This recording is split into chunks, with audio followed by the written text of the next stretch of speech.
मेरा नाम गौहर हसन है। मेरा ताल्लुक बिहार से है और मैंने 2019 में यूपीएससी सिविल सर्विसेज का एग्ज़ाम क्वालिफाई किया था और मेरी 137th रैंक थी और उसके थ्रू मुझे इंडियन पुलिस सर्विस एलोकेट हुई। मेरे 4 भाई बहन हैं और उनमें से सबसे नकारा मैं ही था पढ़ने में। तो मेरे वालिद साहब जो कि प्रोफेसर थे, अल्लाह उन्हें जन्नत नसीब करे, उनका इंतकाल हो चुका है, वो हमेशा कहा करते थे कि आखिर मैंने ज़िंदगी में बहुत नमाजी थे, बहुत परहेजगार थे, ज़िंदगी में कभी एक पैसा उन्होंने ऐसा नहीं कमाया जिस पे उनको अफसोस हो सके।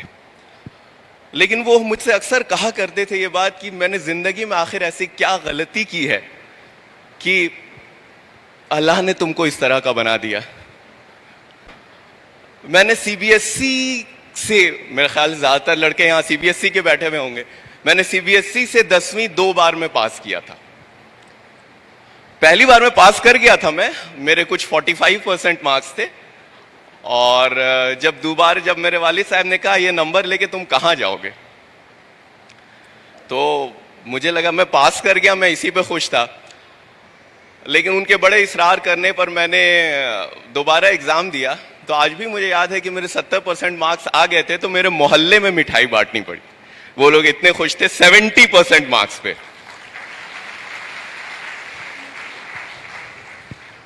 नीट हो गया, मेडिकल हो गया। उस वक्त में नीट नहीं हुआ करता था, मेरे ख्याल से प्री मेडिकल टेस्ट है या इंजीनियरिंग के लिए उस वक्त में AIEEE हुआ करता था। मेरे ख्याल से, मुझे याद नहीं है, मुझे अंदाज़ा नहीं है कि आज के दौर में। तो ये सब तो बहुत दूर की बातें हैं। मेरे वालिद साहब को ये लगा कि शायद ये लड़का इंजीनियरिंग क्वालिफाई नहीं कर पाएगा, इसलिए उन्होंने मेरा एडमिशन डिप्लोमा में करवाया था, डिप्लोमा इंजीनियरिंग में, कि तुमसे बेटा इंजीनियरिंग तो होगी नहीं, बेहतर है कि तुम डिप्लोमा करो, डिप्लोमा के बाद तुम्हें जॉब मिल जाएगी। और उनका इंटेंशन बहुत नोबल था। जाहिर है वो मुझे बचपन से देखते आ रहे थे, एक बाप माँ से ज़्यादा, एक पेरेंट्स से ज़्यादा अपने बच्चों को कौन पहचानता है। तो खैर मुझे बड़ा ईगो मेरा हर्ट हुआ। अब डिप्लोमा करने को कह दिया, डिप्लोम चीज़ लोग बुलाते थे। लेकिन खैर ठीक है, अब मरता क्या ना करता। डिप्लोमा का एग्ज़ाम दिया। इंटरेस्टिंग बात है कि मेरा उसमें भी एंट्रेंस में नहीं हुआ डिप्लोमा के। कुछ वेटिंग आई थी मेरी, लेकिन वेटिंग आई थी तो किसी तरह से मैं वहाँ पहुँच गया। खैर फास्ट फॉरवर्ड डिप्लोमा हुआ।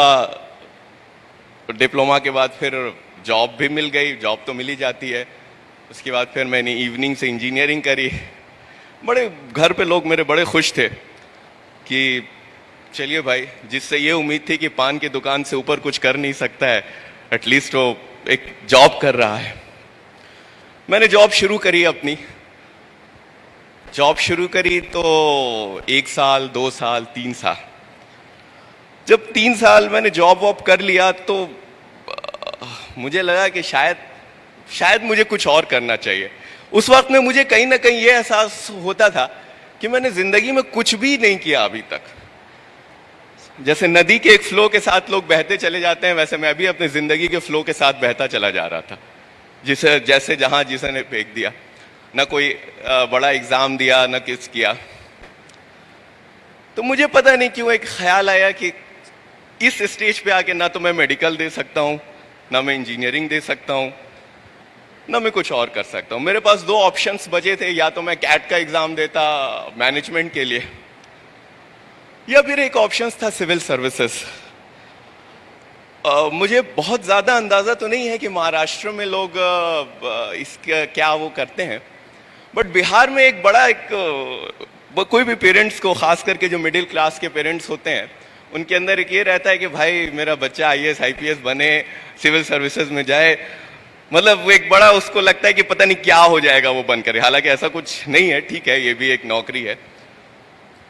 तो खैर मुझे एहसास, तो वो जहनियत तो वही थी। तो मुझे ये एहसास हुआ कि मुझे सिविल सर्विसेज की प्रिपरेशन करनी चाहिए। तो जब मैंने एकदम मुअज़्ज़म इरादा कर लिया कि नहीं मुझे करना है, तो मैंने अपने वालिद साहब को फ़ोन किया कि मैं ऐसा ऐसा सोच रहा हूँ। वो सोचने लगे। अभी तो मुझे थोड़ा सुकून मिला था कि इसने नौकरी शुरू की है, अब इसकी ज़िंदगी थोड़ी सी सेटल हुई है, आगे का मामला होगा, अब आगे की चीज़ें देखी जाएगी। अब ये नौकरी छोड़ने की बात करने लगा। तो उन्होंने कहा कि लगता है तुम ज़्यादा थक वक गए हो, नौकरी में तुम्हारा ज़्यादा प्रेशर है तुम पे, तुम आओ घर छुट्टी लेकर के। ठीक है, मैं घर पहुंच गया। घर पहुंचा, मैंने उनसे कहा कि मैं ऐसा ऐसा सोच रहा हूँ। तो उन्होंने कहा कि तुम्हारा कोई दोस्त तैयारी वारी करने का इरादा किया है क्या? कोई है जो तुम्हारे साथ जो इस तरह का कोशिश कर रहा है, जिसके तुम सोबत में तुमको भी लग रहा है हम भी कर लेंगे? और दूसरा, तुमको अंदाजा है ना तुम किस चीज़ की बात कर रहे हो? कहा जाता है ये हिंदुस्तान का सबसे मुश्किल एग्ज़ाम है, तुम्हें अंदाज़ा तो है? तो नहीं नहीं हमको पता है, ये वो ऐसे वैसे। उन्होंने कहा कि देखो, मुझसे ज़्यादा खुश कोई नहीं होगा अगर तुम वाकई दिल से, अगर तुम्हारे अंदर इरादा है कि तुम इस तरह से कर सकते हो, लेकिन ऐसा ना हो कि 2 महीने बाद तुमको एहसास हो कि ये हमसे हो नहीं पा रहा है, तो ना खुदा ही मिले ना विसाले सनम, ना इधर के रहे ना उधर के वाला मामला हो जाएगा। तो ठीक है, तो हमने सोचा कि थोड़ा सा, उनसे कुछ साल पहले डॉक्टर शाह फैसल थे जो कश्मीर के थे, वो हिंदुस्तान में टॉपर हुए थे, और काफ़ी वो मतलब वो उनकी स्पीच वगैरह हम लोग यूट्यूब पे सुनते थे तो लगता था कि हाँ एकदम ज़बरदस्त।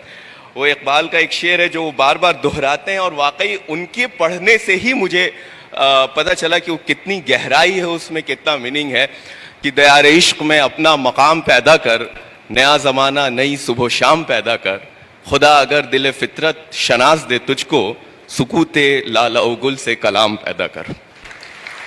तो इसमें इतनी गहराई है। अल्लामा इकबाल, इस इंस्टीट्यूशन का नाम शाहीन है। मैं इतना खुश हुआ था जब मुझे अंदाज़ा हुआ, मुझसे पहले जो मौलाना साहब थे इन्होंने बहुत अच्छे तरीक़े से इसका मतलब बताया है कि शाहीन का क्या होता है। तो खैर वहाँ से मेरा एक सफ़र शुरू हुआ, और आप यकीन मानिए कि मैंने इस तैयारी के दौरान लिखना सीखा, पढ़ना सीखा, टेबल कुर्सी पे बैठना सीखा। इससे पहले मुझे वो भी नहीं आता था, बेसिक्स जो होता था।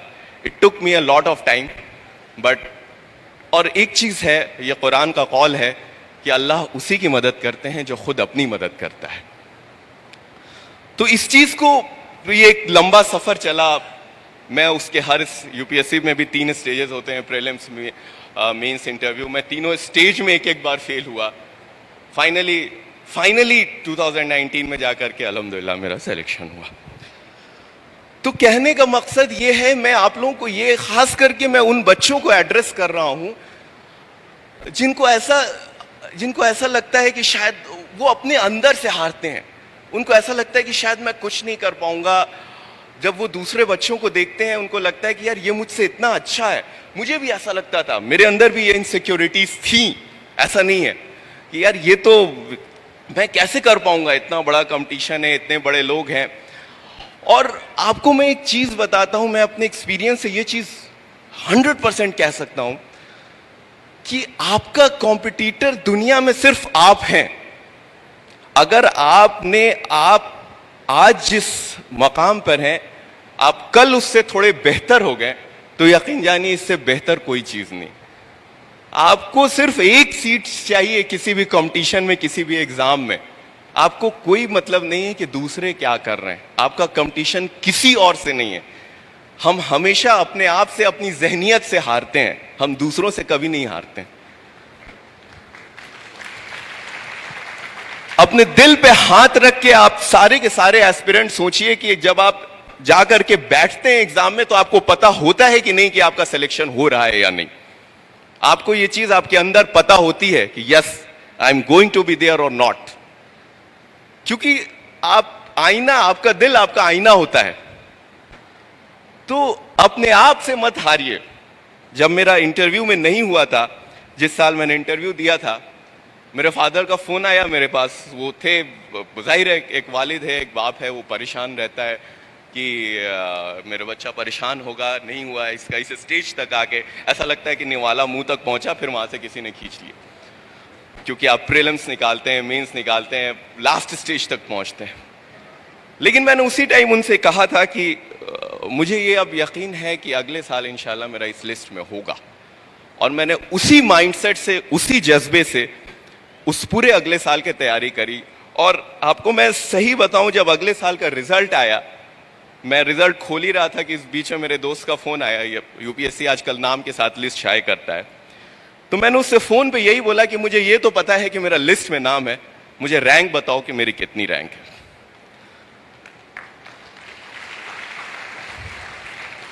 और ये मैं 4 बार फेलियर होने के बाद की बात कर रहा हूं। ऐसा नहीं कि मैं पहली बार में, किसी तरह का कोई गुरूर नहीं किसी का, बस मुझे अपने अंदर यकीन था कि हाँ। और आप सबको, जितने भी एस्पिरेंट, जितने भी लोग यहां बैठे हैं, उनको पता होता है। आज जो लोग बैठे हैं, जिन लोगों को अगले साल देना है, आज ये चीज सोचिए अपने जहन में कि अगले साल मेरा नाम वहां पे होगा। और ये जो पॉजिटिव एनर्जी होती है ना आपके जहन में, वो आपको डिराइव करती है, वो आपको अपने गोल की तरफ खींचती है। तो आप अगर अपने जहन, आप सुबह सुबह उठ करके आप अगर ये सोचेंगे, yes I am going to be there, जहां आप चाहते हैं, जहां आपके वालिदैन चाहते हैं, जहां आपके पेरेंट्स चाहते हैं, यकीन जानिए आपके पेरेंट्स, आपके वालिदैन आपके लिए इतना सैक्रिफाइस करते हैं कि आप लोग, हम लोग इस चीज का इमेजिन भी नहीं, इसका अंदाजा भी नहीं लगा सकते हैं। कितनी दुआ करते हैं, कितनी रात जागते हैं, कितने आंसू गिराते हैं। और क्या सिर्फ आपकी कामयाबी, मेरा सिलेक्शन हुआ, उसके विद इन 1 ईयर मेरे वालिद साहब का इंतकाल हो गया। आज वो नहीं देख रहे हैं कि मैं कहां हूं, क्या हूं। उन्होंने अपनी जिंदगी इस चीज में सर्व कर दी कि उनके बच्चे अच्छा से अच्छा कर सकें। अल्हम्दुलिल्लाह आज मेरे चारों भाई बहन एक अच्छी जगहों पर हैं, लेकिन और मेरे वालिद नहीं है इसको देखने को। तो इसलिए आप सब के लिए, जितने बच्चे यहां पे बैठे हैं, ये सारी चीजें जो है सिर्फ आपके लिए हैं, ये आपके फ्यूचर के लिए हैं। आप इस चीज को समझिए। इकबाल का वो कौल है, खुद ही को कर बुलंद इतना कि हर तकदीर से पहले खुदा खुद बंदे से पूछे, बता तेरी रजा क्या है।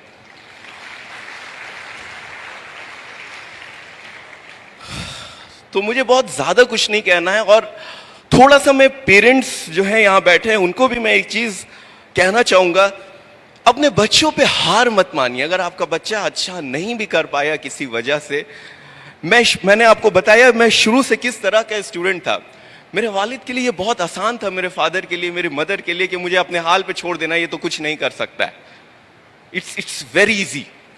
या फिर खुद हार जाना कि भाई मुझसे जो हो सकता था। लेकिन constantly since childhood he tried to motivate me, he tried to promote me, he tried to give everything.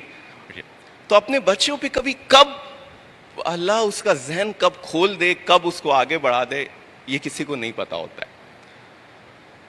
तो आप लोग भी ज्यादा से ज्यादा कोशिश करते रहें अपने बच्चों को आगे बढ़ाने की। अल्लाह से दुआ करते रहें कि नहीं, ठीक है, जब और कर सकते हैं तो आपके बच्चे भी कर सकते हैं, सब लोग कर सकते हैं। तो इसलिए ऐसा नहीं है कि कोई भी इस हॉल में जितने एस्पिरेंट बैठे हैं, जितने बच्चे बैठे हैं, सब लोग सब कुछ वो सारा मुकाम पा सकते हैं जो आप चाहते हैं, जो आप करते हैं, जो आपके दिल में है कि नहीं मुझे ये करना है। दुनिया में कोई भी चीज मुश्किल नहीं है। मैं तैयारी करने से पहले मुझे कह देता कोई कि आप आधा पैराग्राफ किसी टॉपिक पे लिख दीजिए, तो शायद मैं नहीं लिख सकता था। अब मेरे वालिद ने मुझसे कह दिया कि तुम उर्दू सब्जेक्ट लेके लिखो। यकीन जानिए मुझे उर्दू का इमला तक सही लिखने नहीं आता था, लेकिन उन्होंने कह दिया। मेरे जहन में भी क्या हो गया, मुझे जाहिर है मुझे वक्त लगा, मुझे मेहनत करनी पड़ी, सारा वक्त, सारी चीजें उसमें गुजरी। लेकिन एक ऐसा दौर भी था जिसमें मेरा ऑल इंडिया हाईएस्ट मार्क्स थे उस सब्जेक्ट में।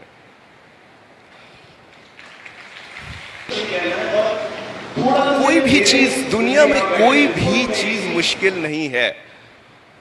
Everyone who is sitting here is an Einstein, is a Newton in itself, in himself, in herself. There is nothing which is impossible for him. हर कोई डिफरेंट है, हर किसी के पास अपनी characteristics है, हर कोई डिफरेंट है, हर कोई यूनिक है।